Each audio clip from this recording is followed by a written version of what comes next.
ಗಾಯತ್ರಿ, ಅಂತೂ ಇಂತೂ ನನ್ನ ಮಗನಿಗೆ ನಿನ್ ಮಗಳಿಗೆ ಮದ್ವೆ ಮಾಡಿಸಿ ಒಳ್ಳೆ ಕೆಲಸ ಮಾಡಿದ್ವಿ ಕಣೆ. ಇಷ್ಟು ದಿನ ಇಬ್ರು ಗೆಳತಿಯರಾಗಿದ್ವಿ, ಇನ್ಮೇಲಂತೂ ಇಬ್ರು ಬೀಗ್ರಾಗ್ಬಿಟ್ವಿ. ಹೌದು ಕಣೆ. ಇನ್ಮೇಲೆ ಸರೋಜಾ, ನಮ್ಮಿಬ್ರು ಸಂಬಂಧ ಇನ್ನೂ ಗಟ್ಟಿ ಆಗತ್ತೆ. ನೋಡ್ತಾ ಇರು. ಹಾ, ಇವಾಗ ನೋಡು, ನಮ್ ಊರವ್ರಿಗೆ ಅಕ್ಕಪಕ್ಕದವ್ರಿಗೆಲ್ಲ ಹೆಂಗ್ ಹೊಟ್ಟೆ ಉರ್ದಿರುತ್ತೆ ಅಂತ. ಮೊದ್ಲೆಲ್ಲ ನಾವಿಬ್ರು ಒಟ್ಟಿಗೆ ಓಡಾಡೋದು, ಎಲ್ಗಾದ್ರೂ ಹೋಗೋದು ಬರೋದು ಅಂತ ನೋಡಿದ್ರೆ ಸಾಕು. ಇವ್ರಿಬ್ರು ಗೆಳೆತನ ಅದ್ ಎಷ್ಟು ದಿನ ಇರುತ್ತೋ ನೋಡ್ತೀವಿ. ಇವ್ರ ಮದ್ವೆ ಆಗೋವರ್ಗು ಮಾತ್ರನೇ. ಮದ್ವೆ ಆದ್ಮೇಲೆ ಇಬ್ರು ಬೇರೆ ಬೇರೆ ದಿಕ್ಕಿಗೆ ಹೋಗ್ತಾರೆ. ಅವಾಗ ಇವ್ರ ಗೆಳೆತನ ಎಲ್ಲ ಮಗ್ಸ್ ಬೀಳತ್ತೆ ಅಂತ ಹೇಳ್ತಿದ್ರು. ಆದ್ರೆ ಅವ್ರಿಗೆಲ್ಲ ಬಾಯಿ ಮುಚ್ಚೋ ಹಾಗೇನೆ ನಾವಿಬ್ರು ಒಂದೇ ಊರಿಗೆ ಬಂದ್ ಸೇರ್ಕೊಂಡ್ವಿ. ಅದಾದ್ಮೇಲೂ ಸುಮ್ನೆ ಇರ್ತಾರಾ? ಅದಕ್ಕೂ ಹೇಳಿದ್ರು, ಎಷ್ಟು ದಿನ ಇವ್ರ ಗೆಳೆತನ ಎಲ್ಲ ಇರುತ್ತೆ, ಇನ್ನೊಂದ್ ಮಗು ಆಗಿ ಮಕ್ಳ ಮದ್ವೆ ಎಲ್ಲ ಬೇರೆ ಬೇರೆ ಕಡೆ ಆದ್ರೆ ಆಮೇಲೆ ಅವ್ರ ಜೀವನ ಅವ್ರವ್ರು ನೋಡ್ಕೋತಾರೆ. ಅವಾಗ ಇವ್ರ ಗೆಳೆತನ ಎಲ್ಲ ಯಾರಿಗೂ ನೆನ್ಪೇ ಇರಲ್ಲ ಅಂತ ಮತ್ತೆ ಆಡ್ಕೊಳ್ತಾ ಇದ್ರು. ಆದ್ರೆ ಇನ್ಮೇಲೆ ಅದ್ ಹೇಗ್ ಆಡ್ಕೋತಾರೆ ನಾನು ನೋಡ್ತೀನಿ. ಇವಾಗ ನಾವಿಬ್ರು ಸಂಬಂಧಿಕರೇ ಆಗ್ಬಿಟ್ಟಿದೀವಿ. ಇನ್ನಂತೂ ಯಾರಿಗೂ ಬೇರೆ ಮಾಡೋದಕ್ಕಾಗಲ್ಲ. ಹೌದು ಕಣೆ, ನೀನ್ ಹೇಳ್ತಿರೋದು ಸರಿಯಾಗೇ ಇದೆ. ಇನ್ ಯಾರು ನಮ್ ಬಗ್ಗೆ ಮಾತಾಡೋ ಹಾಗೆ ಇಲ್ಲ. ಸರೋಜಾ ಮತ್ತೆ ಗಾಯತ್ರಿ ಇಬ್ರು ಜೀವದ ಗೆಳತಿಯರು.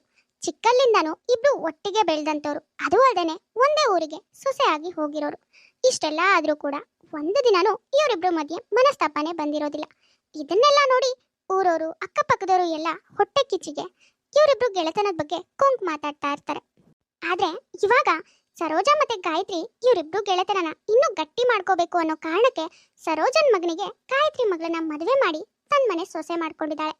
ಈ ಮದುವೆ ಮಾಡಿರೋದ್ರಿಂದ ಊರವ್ರ ಬಾಯಿನೆಲ್ಲ ಮುಚ್ಚಿದ್ವಿ ಅಂತ ಸರೋಜಾ ಮತ್ತೆ ಗಾಯತ್ರಿ ತುಂಬಾನೇ ಖುಷಿಯಾಗಿದ್ದಾರೆ.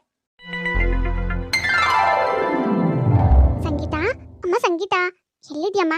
ಒಂದ್ ಲೋಟ ಬಿಸಿ ಬಿಸಿಯಾಗಿ ಕಾಫಿ ತಗೊಂಡ್ ಬರಮ್ಮ. ಅಯ್ಯೋ ಸರೋಜಾ, ಅವಳೆಲ್ಲ ಇದ್ದಾಳೆ? ಅವಳು ಬೆಳಗ್ಗೆನೇ ಎದ್ದು ಅವಳ ತಾಯಿ ಮನೆಗೆ ಹೋದ್ಲಲ್ಲ. ಇದೇನ್ರಿ ಹೇಳ್ತಿದ್ದೀರಾ? ತಾಯಿ ಮನೆಗೆ ಹೋದ್ಲಾ?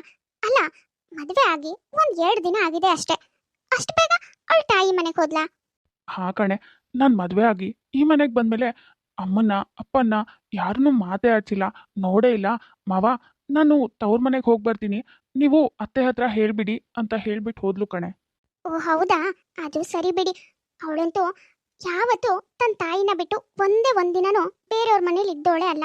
ಆದ್ರೆ ಇನ್ಮೇಲೆ ಮದುವೆ ಆಗಿರೋ ಹೊಸ್ತ್ರಲ್ಲಲ್ವಾ, ಹಾಗಾಗಿ ತುಂಬಾ ನೆನಪಾಗಿದೆ ಅನ್ಸುತ್ತೆ. ಸರಿ, ಹೋಗ್ಬರ್ಲಿ. ಪಾಪ, ಮದುವೆ ಆಗಿರೋ ಹೊಸ್ತಲ್ವಾ, ಹಾಗಾಗಿ ಸೊಸೆಗೆ ತವ್ರ ಮನೆ ನೆನಪಾಗಿದೆ. ಅದಕ್ಕೆ ನೋಡ್ಕೊಂಡು ಬರೋದಕ್ಕೆ ಹೋಗಿದ್ದಾಳೆ ಅನ್ಕೊಂಡು ಸರೋಜಾ ಸುಮ್ಮನೆ ಆಗ್ತಾಳೆ. ಸ್ವಲ್ಪ ಸಮಯ ಕಳೆದ್ಮೇಲೆ, ಓ, ಗಂಟೆ ಇನ್ನೂ 6 ಆಗಿದೆ. ಅತ್ತೆ ಇನ್ನ ಎದ್ದಿರಲ್ಲ. ನಾನು ಅವ್ರು ಹೇಳೋದಕ್ಕಿಂತ ಮೊದಲು ಅಮ್ಮನ ಮನೆಗೆ ಹೋಗ್ಬಿಡ್ಬೇಕು. ಇಲ್ಲ ಅಂದ್ರೆ ಬೆಳಗ್ಗೆ ಎದ್ದು ಕೂಡ್ಲೇನೆ ಅಂಗಳ ಗುಡ್ಸು, ನೆಲ ಸಾರಿಸು, ಹಾಗೆ ಅಡುಗೆ ಮಾಡು, ತಿಂಡಿ ಮಾಡು ಅಂತ ಏನೇನೋ ಕೆಲಸ ಹೇಳ್ತಾರೆ. ಅದೇ ಅಮ್ಮನ ಮನೆಗೆ ಹೋದ್ರೆ ಯಾವ ಕೆಲಸನೂ ಮಾಡದೆ ಆರಾಮಾಗಿರ್ಬೋದು. ಹೋಗ್ತೀನಿ, ಇವಾಗಲೇ ಹೋಗ್ಬಿಡ್ತೀನಿ. ಇಲ್ಲಾಂದ್ರೆ ಅತ್ತೆ ಕೈಗೆ ಸಿಕ್ಕಾಕೊಂಡ್ರೆ ಅವ್ರು ಹೋಗೋದಕ್ಕೆ ಬಿಡಲ್ಲ. ಆಮೇಲೆ ರಾತ್ರಿ ವಾಪಸ್ ಬಂದು ಏನೋ ಒಂದು ಹೇಳಿದ್ರೆ ಆಯ್ತು. ಸರೋಜಾ ಮದುವೆ ಆಗಿರೋ ಹೊಸಬಿಸಿ, ಹಾಗಾಗಿ ಸೊಸೆ ತವ್ರ ಮನೆಗೆ ಹೋಗ್ತಾಳೆ ಅನ್ಕೊಂಡಿರ್ತಾಳೆ. ಆದ್ರೆ ಸಂಗೀತ ಮಾತ್ರ ಈ ಅಭ್ಯಾಸನ ತಿಂಗಳುಗಳು ಕಳೆದ್ರೂ ಬಿಡೋದೇ ಇಲ್ಲ. ಬೆಳಗ್ಗೆ ಎದ್ದು ಕೂಡ್ಲೇನೆ ತನ್ನ ತವ್ರ ಮನೆಗೆ ಹೋಗೋದು, ರಾತ್ರಿವರೆಗೂ ಅಲ್ಲೇ ಇದ್ದು ರಾತ್ರಿ ಮಲ್ಗೋದಕ್ ಮಾತ್ರ ಗಂಡನ ಮನೆಗೆ ಬರೋದು. ಸಂಗೀತ ಇಲ್ಲೇ ಇದ್ರೆ ಎಲ್ಲಾ ಕೆಲ್ಸನೂ ಅತ್ತೆ ನನ್ನ ಹತ್ರನೇ ಮಾಡಿಸ್ತಾರೆ ಅನ್ನೋ ಕಾರಣಕ್ಕೆ ಕೆಲ್ಸದಿಂದ ತಪ್ಪಿಸ್ಕೊಳ್ಳೋದಕ್ಕೆ ದಿನಾ ಬೆಳಗ್ಗೆ ತವ್ರ ಮನೆಗೆ ಹೋಗಿ ಕೂರ್ತಾ ಇರ್ತಾಳೆ. ಮಗಳ ಗಂಡನ ಮನೆ ತನ್ನ ಗೆಳತಿ ಮನೆನೇ ಆಗಿರೋದ್ರಿಂದ ಗಾಯತ್ರಿ ಕೂಡ ಮಗಳಿಗೆ ಪದೇ ಪದೇ ಬರಬೇಡ, ಅಲ್ಲೇ ಇರಬೇಕು ಅಂತ ಯಾವ ಬುದ್ಧಿವಾದನೂ ಹೇಳ್ತಾ ಇರಲ್ಲ. ಮಗಳು ತವ್ರ ಮನೆಗೆ ಬರೋದ್ರಿಂದ ಅವಳಿಗೆ ಇನ್ನೂ ಖುಷಿನೇ ಆಗ್ತಾ ಇರತ್ತೆ. ರೀ, ನೀವು ಗಮನಿಸಿದಿರೇನ್ರಿ, ಮದುವೆ ಆಗಿ 3-4-5 ತಿಂಗಳಾಗ್ತಾ ಬಂತು. ಆದ್ರೂ ಈ ಸಂಗೀತ ದಿನಾ ಬೆಳಗಾದ್ರೆ ಸಾಕು, ನಾನು ಹೇಳೋದಕ್ಕಿಂತ ಮೊದಲು ತವ್ರ ಮನೆಗೆ ಹೋಗಿ ಕೂರ್ತಾಳೆ. ಆಮೇಲೆ ಸಂಜೆ ನಾನು ಎಲ್ಲ ಕೆಲಸ ಮಾಡಾದ್ಮೇಲೆ ಮನೆಗೆ ವಾಪಸ್ ಬರ್ತಾಳೆ. ನನಗೆ ಯಾಕೋ ಅವಳು ಹೀಗೆ ಮಾಡೋದು ಇಷ್ಟನೇ ಆಗ್ತಿಲ್ಲ ಕಣ್ರಿ. ಹೌದಮ್ಮ, ಇವಾಗಿವಾಗಂತೂ ಅವಳು ರಾತ್ರಿ ಕೂಡ ಮನೆಗೆ ಬರ್ತಿಲ್ಲ. ಏನೋ ಒಂದು ನೆಪ ಹೇಳಿ ಅಲ್ಲೇ ಉಳ್ಕೊಳ್ತಾ ಇದ್ದಾಳೆ. ಈ ಚಂದಕ್ಕೆ ಮದುವೆ ಯಾಕೆ ಬೇಕಿತ್ತು? ನಾನು ನಿನಗೆ ಸಾರಿ ಸಾರಿ ಹೇಳ್ದೆ, ಅವಳು ಮೊದ್ಲಿಂದಾನು ಪರಿಚಯ ಇರೋ ಹುಡುಗಿ, ಅವಳನ್ನ ನನ್ನ ಮದುವೆ ಆಗಲ್ಲ, ಅದು ಮೊದಲೇ ಚಂಗ್ಲು, ಹೇಳಿದ್ ಒಂದು ಸ್ವಲ್ಪನೂ ಅರ್ಥ ಮಾಡ್ಕೊಳ್ಳಲ್ಲ ಅಂತ. ನೀನು ನನ್ನ ಫ್ರೆಂಡು, ಅಯ್ಯೋ ನಮ್ಮಿಬ್ರು ಸಂಬಂಧ ಚೆನ್ನಾಗಿದೆ, ಇನ್ನೂ ಚೆನ್ನಾಗಾಗುತ್ತೆ ಅಂತ ಹೇಳಿ ನನ್ನ ಜೊತೆ ಅವಳನ್ನ ಮದುವೆ ಮಾಡಿದೆ. ಇವಾಗ ನಾನು ಅನುಭವಿಸ್ತಾ ಇದ್ದೀನಿ. ಅಯ್ಯೋ, ಇದೇನೇ ಇದು, ನನಗೆ ಬೈತಾ ಇದ್ಯಾ? ಹೌದು ಕಣ, ನಾನು ಗಾಯತ್ರಿ ಫ್ರೆಂಡ್ಸೇ. ನಮ್ಮಿಬ್ರ ಸಂಬಂಧ ಚೆನ್ನಾಗಿರ್ಲಿ ಅನ್ಕೊಂಡಿದ್ದು ಹೌದು. ಹಾಗಂತ ಈ ಹುಡುಗಿ ಹೀಗ್ ಮಾಡ್ತಾಳೆ ಅಂತ ನನ್ಗೇನ್ ಕನ್ಸೇನೋ? ಸರೋಜಾ, ನೀನೇ ತಾನೇ ನೀನೇ ಆ ಹುಡುಗಿನ ಈ ಮನೆ ಸೊಸೆ ಮಾಡ್ಕೊಂಡಿರೋದು. ಹೀಗಿರುವಾಗ ನೀನ್ ನಮ್ಮ ಹತ್ರ ಏನು ಕಂಪ್ಲೇಂಟ್ಸ್ ಹೇಳೋ ಹಾಗೆ ಇಲ್ಲ. ಅದ್ ಏನೇ ಇದ್ರು ನೀವೇ ನೋಡ್ಕೊಂಡು ವಿಚಾರ ಮಾಡ್ಕೋಬೇಕೇ ಹೊರತು ನೀವು ನಮ್ಮ ಹತ್ರ ಬಂದು ಅಯ್ಯೋ ಆ ಹುಡುಗಿ ಹಿಂಗ್ ಮಾಡ್ತಾಳೆ ನನ್ ಸೊಸೆ ಹಂಗ್ ಮಾಡ್ತಾಳೆ ಅಂತ ಏನು ಕಂಪ್ಲೇಂಟ್ ಹೇಳ್ಬೇಡ ನೋಡು. ಈ ಆಟಕ್ಕೆ ನಾನು ನನ್ ಮಗ ಇಲ್ಲ ಅಲ್ವೇನೋ? ಹೌದಪ್ಪ, ಆದ್ರೆ ಏನ್ ಮಾಡೋದು ಹೇಳು, ಹೆಂಡತಿ ಇದ್ರೂನು ನಾನೇ ಇವಾಗ ಉಪವಾಸ ಇರೋ ಹಾಗಾಗಿದೆ. ಆದ್ರೂ ಅಮ್ಮ, ಇಷ್ಟಕ್ಕೆಲ್ಲ ನೀನೇ ಕಾರಣ. ನಿನ್ ಗೆಳೆತನ ಫ್ರೆಂಡ್ಶಿಪ್ಪು ಹಾಳು ಮಣ್ಣು ಮಸಿ ಅಂತ ಹೇಳಿ ನನ್ ಜೀವನನ ಸರ್ವನಾಶ ಮಾಡ್ತಿದ್ಯಾ ಅಷ್ಟೇ. ಛೇ, ಏನು ನನ್ನ ಗೆಳತಿ ಮಗಳಲ್ಲ ಅಂತ ನಾನು ಸ್ವಲ್ಪ ಸದರ ಕೊಟ್ರೆ ಈ ಹುಡುಗಿ ದಿನ ಕಳೆದಾಗೂ ಜಾಸ್ತಿನೇ ಮಾಡ್ತಾ ಇದ್ದಾಳೆ. ಅಲ್ಲ, ಈ ಗಾಯತ್ರಿ ಕೂಡ ಏನು ಹೇಳ್ತಾ ಇಲ್ಲ. ನಾನು ದಿಢೀರಂತ ಹೋಗಿ ಅವ್ರ ಹತ್ರ ಹೇಳೋದಕ್ಕೂ ಆಗಲ್ಲ, ಜಗಳ ಆಡೋದಕ್ಕೂ ಆಗಲ್ಲ. ಆಮೇಲೆ ನೋಡ್ದವರೆಲ್ಲ ಏನ್ ಅಂದ್ಕೋತಾರೆ ಅಂತ ಇಲ್ಲಿವರೆಗೂ ಸುಮ್ಮನೆ ಇದೆ. ಆದ್ರೆ ಇನ್ನು ಹೀಗೆ ಸುಮ್ಮನೆ ಇದ್ರೆ ನನ್ನ ಮಗ ಹೇಳ್ದಾಗೆ ಅವನ ಜೀವನ ಹಾಳಾಗೋದಕ್ಕೆ ನಾನೇ ಕಾರಣ ಆಗ್ಬಿಡ್ತೀನಿ. ಏನಾದ್ರೂ ಆಗೋಗ್ಲಿ, ಇವತ್ ಸಂಗೀತ ಮನೆಗೆ ಬಂದ್ ಕೂಡ್ಲೇನೆ ಅವಳಿಗೆ ಮೊದಲು ಕ್ಲಾಸ್ ತಗೋಬೇಕು. ಇಷ್ಟು ದಿನ ಬಾಯಿ ಮುಚ್ಕೊಂಡು ಸುಮ್ಮನೆ ಇದ್ದಿದ್ದ ಸರೋಜನ್ಗೆ ಇವತ್ತು ತುಂಬಾನೇ ಕೋಪ ಬಂದಿರುತ್ತೆ. ಹಾಗಾಗಿ ತನ್ನ ಸೊಸೆ ಮನೆಗೆ ಬರೋದನ್ನೇ ಕಾಯ್ತಾ ಇರ್ತಾಳೆ. ಓಹೋ, ಬಂದ್ಯಾ ಮಹಾರಾಣಿ? ತವ್ರ ಮನೇಲಿ ಸೇವೆ ಎಲ್ಲ ಚೆನ್ನಾಗ್ ಆಯ್ತೇನಮ್ಮ? ಅಯ್ಯೋ, ಯಾಕತ್ತೆ, ಯಾಕೆ ಹೀಗೆ ಹೇಳ್ತಿದ್ದೀರಾ? ಆಹಾಹಾ, ಸಾಕ್ ಬಾಯಿ ಮುಚ್ಚೆ. ಏನು ಗೊತ್ತಿಲ್ದಿರೋ ಅಮಾಯಕಿ ಹಾಗೆ ಮಾತಾಡ್ಬೇಡ. ಏನು ನಿನ್ ತಾಯಿ ಮೊದ್ಲಿಂದನೂ ನನಗೆ ಫ್ರೆಂಡು, ಗುರ್ತು ಪರಿಚಯ ಎಲ್ಲಾನು ಚೆನ್ನಾಗಿದೆ. ಹಾಗಾಗಿ ಈ ಸಂಬಂಧ ಹೀಗೆ ಗಟ್ಟಿಯಾಗಿರ್ಲಿ ಅಂತ ನಿನ್ನನ್ನ ಈ ಮನೆ ಸೊಸೆ ಮಾಡ್ಕೊಂಡ್ರೆ, ನೀನು ಮದ್ವೆ ಆ ತಾರೀಕಿನಿಂದ ನೋಡ್ತಾನೆ ಇದೀನಿ. 24 ಗಂಟೆ ನಿನ್ ತವ್ರ ಮನೇಲೆ ಹೊಕ್ಕೊಂಡಿರ್ತೀಯ. ಅಪರೂಪಕ್ಕೆ ನೆಂಟ್ರ ಮನೆಗೆ ಬಂದಾಗೆ ನಮ್ ಮನೆಗೆ ಬರ್ತೀಯಲ್ಲೇ. ನಿನಗೇನೋ ಬುದ್ಧಿ ಇಲ್ಲ, ನೀನ್ ಸಣ್ಣೋಳು. ಆದ್ರೆ ನಿನ್ ತಾಯಿಗೇನೆ ಬಂದಿರೋದ್ ರೋಗ. ನಿನ್ ತಾಯಿಗೆ ಬುದ್ಧಿ ಹೇಳೋದಕ್ಕಾಗಲ್ವಾ? ಇದನ್ನೇ ಕಲ್ಸಿರೋದ ಮಕ್ಳಿಗೆ. ಹಿಂಗೆ ನಿನಗಿಂತ ಬುದ್ಧಿ ಕಲ್ಸಿದಾಳೆ ಅಂತ ಮೊದ್ಲೇ ಗೊತ್ತಿದ್ರೆ ನಾನು ಈ ಮದ್ವೆನೇ ಮಾಡಿಸ್ತಿರ್ಲಿಲ್ಲ. ಪಾಪ ನನ್ ಮಗ ದಿನಾ ಕೊರಗ್ತಾ ಇದ್ದಾನೆ ನಿನ್ನಂತವಳನ್ನ ಮದ್ವೆ ಆಗಿ. ಛೇ! ಸರೋಜಾ ಕೋಪದಲ್ಲಿ ಸಂಗೀತನಿಗೆ 4 ಮಾತು ಜಾಸ್ತಿನೇ ಬೈದಿರ್ತಾಳೆ. ಅವಳ ಮಾತುಗಳನ್ನೆಲ್ಲ ಕೇಳಿಸ್ಕೊಂಡು ಸಂಗೀತಂಗ್ ಬೇಜಾರ್ ಮಾಡ್ಕೊಂಡು ಹತ್ಕೊಂಡ್ ರೂಮಿಗೆ ಹೋಗ್ತಾಳೆ. ಮಾರನೇ ದಿನ ಸಂಗೀತ ನಿನ್ನೆ ರಾತ್ರಿ ನಡೆದಿರೋ ಎಲ್ಲಾ ವಿಷಯನೂ ತನ್ನ ತಾಯಿ ಹತ್ರ ಹೇಳ್ಕೊತಾಳೆ. ಗಾಯತ್ರಿ ಮಗಳ ಮೇಲಿನ ವ್ಯಾಮೋಹಕ್ಕೆ ಸರೋಜನ್ ಮನೆಗೆ ಬಂದು ಜಗಳ ಕೂಡ ಆಡ್ತಾಳೆ. ಏನಂದೆ ಸರೋಜಾ? ನನ್ ಮಗಳಿಗೆ ಸಂಸ್ಕಾರ ಇಲ್ವಾ? ನಾನು ಕರೆಕ್ಟಾಗಿ ಬುದ್ಧಿ ಕಲ್ಸಿಲ್ವಾ? ಆಹಾಹಾ, ನನ್ ಮಗಳು ಅಪ್ರಂಜಿ ಕಣೆ. ಏನೋ ನೀನು ಗುರುತು ಪರಿಚಯ ಇರೋಳು ನನ್ ಸ್ನೇಹಿತೆ ಅಂತ ನಾನು ನನ್ ಮಗಳನ್ನ ಗೊಂಬೆ ತರ ಸಾಕಿ ನಿನ್ ಕೈಗೆ ಒಪ್ಪಿಸ್ದೆ ನೋಡು. ಅದೇ ನಾನ್ ಮಾಡಿ ದೊಡ್ಡ ತಪ್ಪು. ಈ ಮನೇಲೇನೋ ನನ್ ಮಗಳು ಕೆಲ್ಸಕ್ಕೆ ಇಟ್ಕೊಂಡಿದ್ಯೇನೆ. ಕಿಣಿ ಸಾಕಿ ಗಿಡ್ಗನ್ ಕೈಗೆ ಕೊಟ್ಟಾಗಾಯ್ತು. ನಾನು ನನ್ ಮಗಳನ್ನ ಕರ್ಕೊಂಡು ನಮ್ ಮನೆಗೆ ಹೋಗ್ತೀನಿ. ಅವಳನ್ನ ಮಹಾರಾಣಿ ಹಾಗೆ ನೋಡ್ಕೋತೀನಿ. ನಿನ್ ಸಾವಾಸನೇ ಸಾಕಪ್ಪ ಸಾಕು. ಅಯ್ಯೋ, ಕರ್ಕೊಂಡು ಹೋಗು, ಮೊದ್ಲು ಕರ್ಕೊಂಡು ಹೋಗು. ಏನೋ ಕ್ಲೋಸ್ ಫ್ರೆಂಡ್ ಅಂತ ನಾನು ಇಷ್ಟು ದಿನ ಸಹಿಸ್ಕೊಂಡೆ, ಆದ್ರೆ ಇನ್ಯಾವತ್ತೂ ಸಹಿಸ್ಕೊಳ್ಳಲ್ಲಮ್ಮ. ಹೋಗು, ನನ್ ಮಗನಿಗೆ ಒಂದ್ ಒಳ್ಳೆ ಹುಡುಗಿನ ನೋಡಿ ಮದುವೆ ಮಾಡ್ತೀನಿ.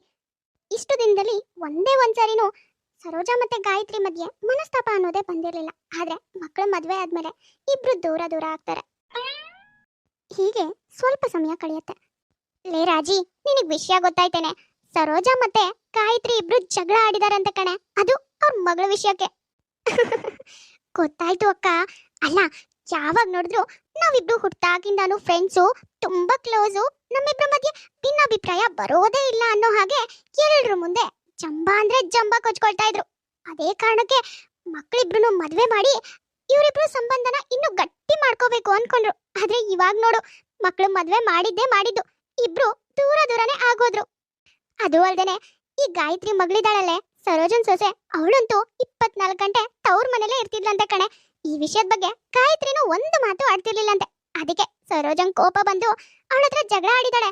ಇದೇ ವಿಷಯಕ್ಕೆ ಜಗಳ ಮಾಡ್ಕೊಂಡು ಗಾಯತ್ರಿ ಬಂದು ಮಗಳನ್ನ ಕರ್ಕೊಂಡು ಹೋಗಿದ್ದಾಳೆ. ಗಂಡನೂ ಬೇಡ, ಗಂಡನ್ ಮನೆನೂ ಬೇಡ, ನಾನೇ ಸಾಕೋತೀನಿ ಅಂತ. ಏನಾದ್ರೂ ಆಗೋಗ್ಲಿ ಅಕ್ಕ, ಒಟ್ಟಲ್ಲಿ ಜೀವದ ಗೆಳತಿಯರಿಬ್ರು ದೂರ ದೂರ ಆಗೋದ್ರು ಮಕ್ಕಳ ಮದ್ವೆಯಿಂದ ನೋಡು. ಅಯ್ಯೋ ಹೋಗ್ಲಿ ಬಿಡು, ಕಂಡೋರ್ ವಿಷಯ ನಮ್ಗೆ ಯಾಕೆ? ನನಗ್ ತುಂಬಾ ಕೆಲ್ಸ ಇದೆ, ನಾನಿನ್ ಹೊರಡ್ತೀನಿ ಕಣೆ ರಾಜಿ. ಊರು ಮನೆಯವರೆಲ್ಲ ತಮ್ಮ ಬಗ್ಗೆನೇ ಮಾತಾಡ್ತಾ ಇರೋದನ್ನ ಕೇಳಿಸ್ಕೊಂಡು ಸರೋಜಾ ಮತ್ತೆ ಗಾಯತ್ರಿಗೆ ಇನ್ನೂ ಕೋಪ ಬರುತ್ತೆ. ಓ ಮಹಾರಾಣಿಗೆ ಇವಾಗ ಸಂತೋಷ ಆಗಿರ್ಬೇಕಲ್ವಾ? ಹೌದು ಕಣೆ, ನಿನಗೂ ಅಷ್ಟೇ ಇವಾಗ ತುಂಬಾ ಸಂತೋಷ ಆಗಿರ್ಬೇಕು. ನನ್ ಜೊತೆ ನಿನ್ಗೆ ಸಂಬಂಧ ಬೆಳೆಸೋದಕ್ಕೆ ಇಷ್ಟ ಇರ್ಲಿಲ್ಲ ಅನ್ಸುತ್ತೆ. ಏನೋ ನಾನ್ ಒತ್ತಾಯ ಮಾಡ್ದೆ ಅಂತ ನೀನು ಒಪ್ಪಿಗೆ ಕೊಟ್ಟಿದ್ದೆ ಅನ್ಸುತ್ತೆ. ಅದಕ್ಕೆ ನನ್ ಮಗಳು ಚಿಕ್ಕ ಪುಟ್ಟ ತಪ್ಪು ಮಾಡಿದ್ರು ಅದನ್ನೇ ದೊಡ್ಡದ್ ಮಾಡಿ ಜಗಳ ಆಡಿ ನನ್ ಮಗಳನ್ನ ನಿಮ್ ಮನೆಯಿಂದ ನಾನ್ ಕರ್ಕೊಂಡ್ ಬರೋ ಹಾಗೆ ಮಾಡ್ಬಿಟ್ಟಿಯಲ್ಲೇ. ಆಹಾಹಾ, ಸಾಕ್ ಸುಮ್ನೆ ಇರೆ. ನೀನು ಒಳ್ಳೆಯವಳಾಗಿದ್ರೆ ನೀನು ಕೂಡ ನಿನ್ ಮಗಳಿಗೆ ಬುದ್ಧಿ ಹೇಳಿ ನನ್ ಮನೇಲಿ ಇರೋ ಹಾಗೆ ಮಾಡ್ತಿದ್ದೆ. ಅದ್ ಬಿಟ್ಟು 24 ಗಂಟೆನೂ ನಿನ್ ಮನೆಗೆ ಕರ್ಕೊಂಡು ಹೋಗಿ ಬಿಟ್ಕೋತಾ ಇರ್ಲಿಲ್ಲ ಕಣೆ. ಅಯ್ಯೋ, ಇಬ್ರು ಸ್ವಲ್ಪ ಹೊತ್ತು ಸುಮ್ಮನೆ ಇರ್ತೀರಾ? ಈ ಜಗಳನ ನಿಲ್ಸಿ. ಅಮ್ಮ, ಏನಾಗಿದೆ ನಿಮ್ಮಿಬ್ರಿಗೆ? ನೀವು ಮೊದ್ಲೆಲ್ಲ ಹೇಗಿದ್ರಿ? 2 ದೇಹ 1 ಜೀವ ಅನ್ನೋ ಹಾಗಿದ್ರಿ. ನಿಮ್ಮನ್ನ ನೋಡಿ ಊರವರೆಲ್ಲ ಹೊಟ್ಟೆ ಹೊರ್ಕೋತಾ ಇದ್ರು. ಆದ್ರೆ ಇವಾಗ ಹೇಗಾಗಿದ್ದೀರಾ? ಇಬ್ರು ಯಾವ್ದೋ ವಿಷಯಕ್ಕೆ ಜಗಳ ಆಡ್ಕೊಂಡು ದೂರ ದೂರ ಆಗಿದ್ದೀರಾ. ಅಲ್ಲಮ್ಮ, ಸರೋಜಾ ಅತ್ತೆ ಹೇಳ್ತಾ ಇರೋದು ಸರಿಯಾಗೇ ಇದೆ ತಾನೆ? ಅಕ್ಕ ತನ್ನ ಗಂಡನ ಮನೆ ಬಿಟ್ಟು 3 ಹೊತ್ತು ನಿಮ್ಮನೇಲೇ ಇದ್ದಾಗ ನೀನ್ ಹೇಳ್ಬೇಕಿತ್ತು, ಹೀಗ್ ಮಾಡ್ಬಾರ್ದು, ಇದು ತಪ್ಪು ಅಂತ. ಅದ್ ಬಿಟ್ಟು ನೀನು ಅವಳು ಹೇಗೂ ನನ್ನ ಫ್ರೆಂಡೇ ಅಲ್ವಾ, ಅವಳು ಅರ್ಥ ಮಾಡ್ಕೋತಾಳೆ ಅಂತ 3 ಹೊತ್ತು ನಿನ್ ಮಗಳನ್ನ ಕರ್ಕೊಂಡ್ ಬಂದು ನಿಮ್ಮನೇಲೆ ಬಿಟ್ಕೊಂಡು ಅವಳಿಗೆ ಉಪಚಾರ ಮಾಡ್ತಾ ಇದ್ರೆ ಯಾರಿಗಾದ್ರೂ ಸಿಟ್ಟು ಬರುತ್ತೆ ಅಲ್ವಾ? ಮದ್ವೆ ಆದ್ಮೇಲೆ ಅವ್ರು ಯಾವತ್ತಿದ್ರು ಗಂಡನ ಮನೆಗೆ ಸೇರ್ಬೇಕಾಗಿದ್ದು. ನೀನ್ ಬುದ್ಧಿ ಹೇಳೋದ್ ಬಿಟ್ಟು ಅವಳ ತಾಳಕ್ ತಕ್ಕನಾಗೆ ಕುಣಿತಾ ಹೋದೆ. ಹಾ, ಸರಿಯಾಗಿ ಹೇಳ್ದೆ ನೋಡು. ಇನ್ನೊಂದ್ಸಾರಿ ಹೇಳು ನಿನ್ನಮ್ಮಂಗೆ. ಆಂಟಿ, ನೀವು ಅಷ್ಟೇ.